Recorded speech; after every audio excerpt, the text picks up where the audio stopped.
Crise na economia. Diminui o poder de compra a prazo do brasileiro.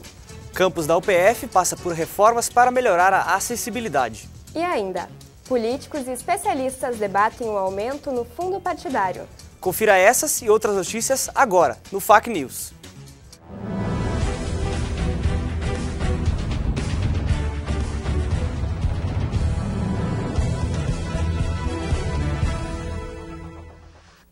Boa noite. Para melhorar o fluxo no trânsito do Campus Central, a UPF realizou uma série de mudanças. Elas priorizam também a acessibilidade para deficientes visuais. Confira o que foi feito. As mudanças impactaram a circulação de veículos leves e ônibus interurbanos. O projeto foi desenvolvido pela reitoria e prevê melhorias na acessibilidade e na mobilidade no Campus 1. O objetivo é harmonizar a convivência dos milhares de pedestres e motoristas que utilizam o espaço. O projeto que foi feito na universidade para dar acessibilidade foi dividido até em duas partes. A acessibilidade externas e a acessibilidade internas. A acessibilidade externa ela compreende os rebaixos de meio fio, as melhorias dos passeios, as rotas tátil visual, tanto de alerta quanto de até direcional. Temos também as faixas de segurança todas até rebaixadas e além disso estacionamento para portadores de necessidades especiais, sinalizações. Mas as mudanças dividiram opiniões entre os estudantes. Apesar de aprovarem a iniciativa de garantir melhor acessibilidade, o fechamento dos retornos ainda não é unanimidade. Eu acho que para os carros ficou um pouco mais complicado para eles irem até lá embaixo, mas acho que a questão dos pedestres ficou muito boa, até por causa de uma segurança maior, tanto para as pessoas que estão com deficiência, né? Antigamente era meio corrido ali, agora acho que de repente melhor. Eu acho que estão mais favoráveis, têm contribuído, enfim, e organização, em termos de organização, ficou melhor. Eu acho que as mudanças no trânsito elas são bem válidas, né? Por causa que aqui é um grande fluxo de veículos, né? E geralmente também tem bastante estudantes, bastante pessoas que circulam por aqui. E eu acho que já vai gerar mais segurança para todos. Com relação ao trânsito, eu como motorista, eu acho que ficou pior. Porque o pessoal que vem de fora, antes eles faziam o retorno até no meio da faculdade mesmo, e hoje, para eles fazerem o retorno, eles têm que ir até lá embaixo. Então, eu acho que piorou, a situação do trânsito ficou bem pior. Em 2015, com a queda na economia, o crédito oferecido nas lojas também caiu. Para evitar problemas, os economistas alertam para o planejamento familiar. A consulta no número de vendas a prazo no banco de dados do SPC Brasil caiu pela terceira vez consecutiva. Isso significa a diminuição do crédito e da confiança do consumidor frente à situação financeira vivida no primeiro período de 2015. A alternativa encontrada foi aproveitar as promoções e comprar à vista. A queda de 4,69% foi ainda maior do que a registrada em março de 2015, quando o número variou negativamente 2,03%. Conforme o economista Jusemar Zilli, a falta de planejamento no orçamento familiar faz com que as pessoas utilizem mais o cartão de crédito, o que pode gerar dificuldades no pagamento e, como consequência, a inadimplência. Automaticamente, nós começamos a ter alguns problemas porque a taxa de juros começou a se elevar, nós tínhamos um volume grande de dívidas, nós não tínhamos feito um planejamento familiar, um planejamento financeiro de tudo que a família recebe e tudo que ela tem que pagar, e aí automaticamente começamos a ter problemas de não quitar as nossas dívidas e nos transformávamos em inadimplentes. Conforme o indicador, as consultas para vendas parceladas caíram 1,21% de março para abril. Como resultado, as vendas parceladas acumulam nos 4 primeiros meses do ano uma queda de 1,98%. O gerente de uma loja de móveis e eletrodomésticos, Caio Guimarães, explica que o crédito de compra é liberado pelas financiadoras. Dessa forma, o comércio pode prevenir o não pagamento das dívidas. A medida que a gente tomou foi ser mais rigorosos um pouco nas análises de créditos e na liberação de créditos para os clientes. A gente olha bastante como que foi os pagamentos em outras lojas, a gente pega a referência, condição de pagamento do cliente, o percentual que ele pode comprometer da renda dele. Mesmo que 2015 não seja um bom ano para assumir compromissos financeiros, o consumidor não deixa de comprar. Procuro pesquisar bem antes de ir comprar, compro também bastante pela internet, onde os preços são mais baixos mesmos, né? Então eu sempre procuro alguma coisa que seja atrativa, onde o preço esteja bem atrativo para o meu bolso. Hoje, a terceira edição do FAC Cine Fórum. O evento, promovido pela Faculdade de Artes e Comunicação, contou com 5 noites de filmes e debates. Na primeira noite, o filme O Preço do Amanhã levantou a discussão sobre a passagem do tempo, com o professor de Tecnologia da Informação, Adriano Teixeira. Na terça-feira, os alunos assistiram ao cinema mudo, com o filme O Artista. O debate se concentrou na simplicidade do roteiro, com a professora Margarida da Silva. Na terceira noite, o filme discutido foi O Abutre, com os professores Otávio Klein, Fábio Rockenbach e Gabriel Divan. Na quarta noite do evento, o filme A Teoria de Tudo foi debatido pelos professores Graciela Ormezano, Maria Célia Rosseto e Eduardo Góes. Hoje à noite, será exibido o filme Poucas e Boas, do diretor Woody Allen. O FAC Cine Fórum está acontecendo no auditório central do campus da UPF e a entrada é franca. O jornalismo está cada vez mais digital. Para falar sobre isso, os alunos do curso de jornalismo da UPF receberam a doutora em ciberjornalismo esportivo, Cláudia Lousada. A internet chegou no mundo na década de 80, se popularizando nos anos 2000. A interação na rede atraiu o interesse jornalístico, estimulando a produção de conteúdo para um público cada vez maior e mais diverso. O esporte, interesse comum entre as fronteiras internacionais, recebeu um espaço amplo, precisando se reinventar todos os dias. E foi justamente esse o assunto abordado nesta sexta-feira pela doutora em ciberjornalismo esportivo e ciência da comunicação, Cláudia Lousada. A palestra promovida pela Faculdade de Artes e Comunicação para o curso de jornalismo.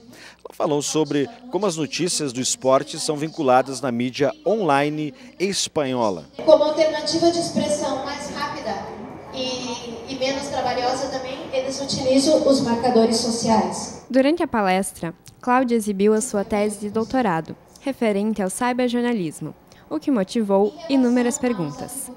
Os questionamentos vieram de como a interação é importante para o jornalismo esportivo.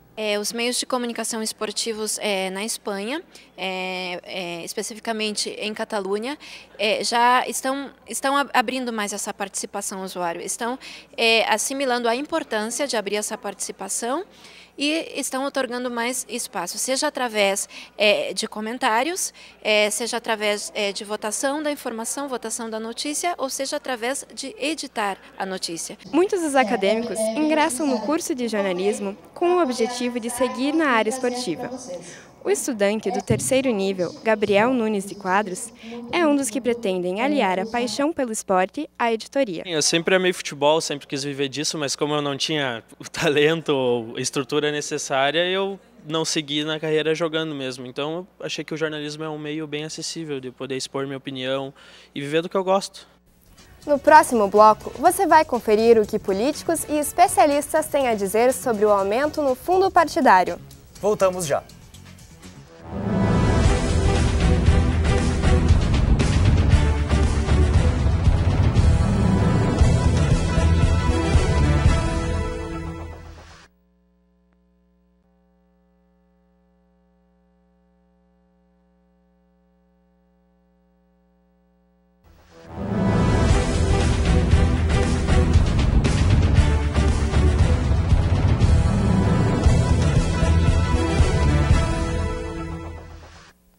A dengue é um assunto que vem assustando toda a população brasileira.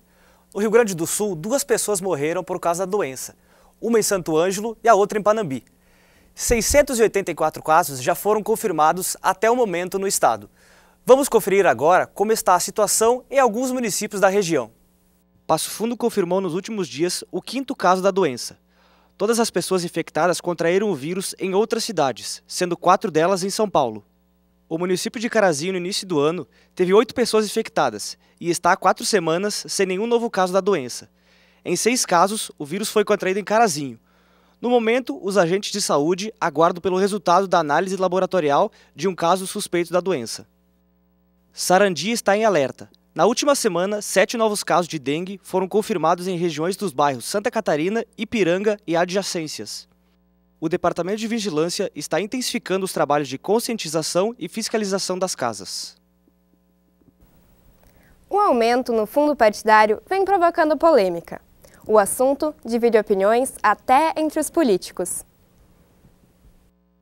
No cotidiano da política brasileira, muitos termos e expressões são facilmente compreendidos pela população. Palavras como corrupção, escândalos, reforma política e ajuste fiscal são os assuntos do momento. Por outro lado, ainda tem muita coisa que tem que ser esclarecida. Fundo partidário, por exemplo, é um tema muito importante e de ampla discussão para o país. O Fundo de Assistência Financeira aos Partidos Políticos, conhecido como Fundo Partidário, foi criado em 1965 e é composto por uma reserva no orçamento da União e por todas as multas eleitorais aplicadas. Quem define os ajustes de valores no orçamento é o Congresso, mas quem controla a arrecadação e distribuição financeira dos recursos é o Tribunal Superior Eleitoral. Os recursos são utilizados para a manutenção dos partidos políticos. O fundo partidário é um recurso que é repassado aos partidos para que eles possam sobreviver. Pagar água, luz, telefone, passagem, funcionário, enfim, terem o seu dia a dia. Todos os partidos recebem. Todos. No decorrer dos anos, o Congresso ampliou levemente os valores do fundo partidário. Os leves aumentos durante os últimos 8 anos, mesmo assim, já se somavam a uma quantia considerada razoável. Mas para esse ano, o Congresso aprovou uma emenda triplicando o valor do fundo partidário e levando o valor a patamares gigantescos, de pouco mais de 300 milhões em 2014 para quase 900 milhões em 2015. No Senado, a discussão foi intensa e não foram poupadas críticas dirigidas aos congressistas que conduziram a aprovação do aumento e à presidente Dilma, que sancionou o projeto de aumento. Nós não deveríamos ter feito isso. Nós erramos e errou a presidente, porque teve a oportunidade de corrigir e de vetar e não o fez. E se o partido não quiser receber o recurso, ele devolve. Ninguém é obrigado a gastar, não. O aumento dos recursos e a forma da distribuição do fundo partidário é muito questionada, principalmente pelos diretórios de pequenos municípios do país. Para este político, tanto o Congresso quanto a presidente Dilma acabam errando. Eu considero mais uma safadeza do Congresso Nacional e que a nossa presidente Dilma, refém do Congresso,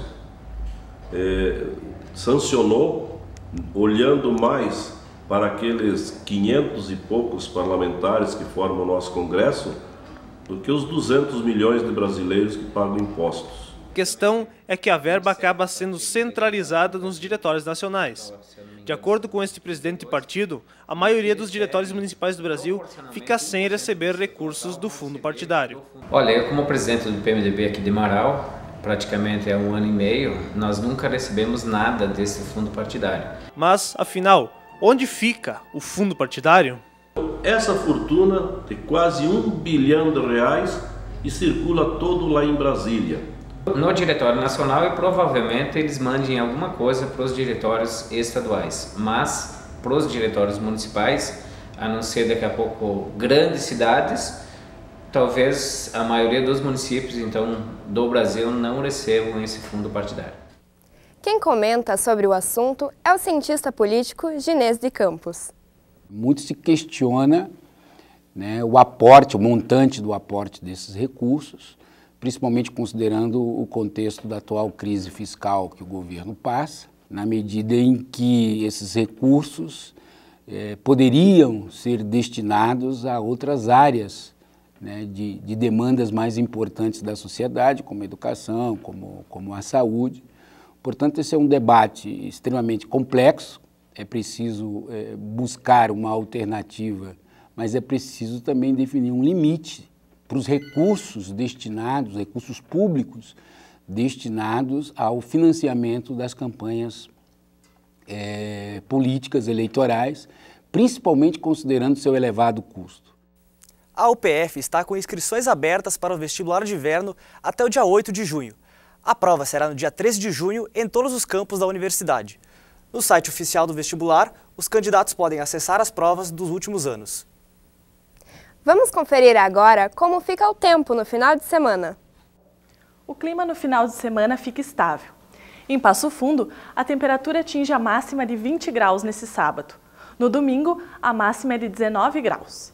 No estado, o final de semana será de sol, com nuvens e sem chuva. Uma iniciativa da Faculdade de Educação Física e Fisioterapia da UPF está incluindo as mulheres no futebol. Pela primeira vez, o campeonato de futsal aceitou inscrições de times femininos. A ideia de que o futebol ou futsal é só para homens não existe mais. As mulheres estão se aproximando do esporte, mesmo com o pouco incentivo que recebem. Neste ano, o campeonato de futsal das faculdades de Educação Física e Fisioterapia abriu pela primeira vez inscrições para times femininos. Dos 20 times inscritos, 6 são de mulheres. O Diretório Acadêmico da Educação Física e Fisioterapia está promovendo esse futsal como um incentivo à prática esportiva e também para que as mulheres possam participar mais desses eventos e, além disso, para promover a integração entre os dois cursos. A estudante de Educação Física, Karen Bruneto, que é apaixonada pela bola, não perdeu a oportunidade de mostrar o seu talento. Eu comecei muito nova, eu tinha uns 6, 7 anos, aprendi a jogar sozinha. Só eu tinha uma amiga minha que era vizinha, que a gente jogava junto, mas comecei em meio aos meninos. A primeira fase do campeonato iniciou em abril e vai até maio, quando os melhores times, ainda divididos por gênero, serão classificados para a fase final. Nós estamos entrando em contato com o pessoal do DCE para organizar o próximo evento, que é a nível de UPF, né? Todos os cursos participantes, não só, que nem esse que nós estamos organizando de Educação Física e Fisioterapia, para ver para todas as áreas. Meninas não sabem jogar somente vôlei e brincar de boneca, e sim também sabem bater bola.